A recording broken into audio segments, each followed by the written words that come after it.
عصر کی نماز کے بعد قضا عمری قضا نماز پڑھی جا سکتی ہے، پڑھنا جائز ہے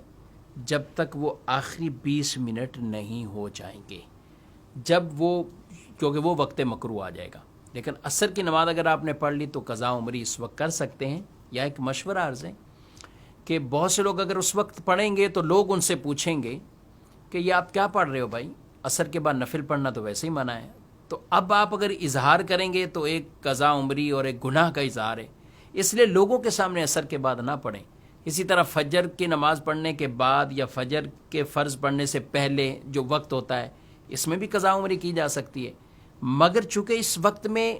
نفل پڑھنا منع ہوتے ہیں تو لوگ سوال کر سکتے ہیں آپ سے، تو ایسے مواقع پر آپ تنہائی میں اپنی یہ قضا عمری پڑھ سکتے ہیں اور لوگوں کے سامنے وہ نہ کریں۔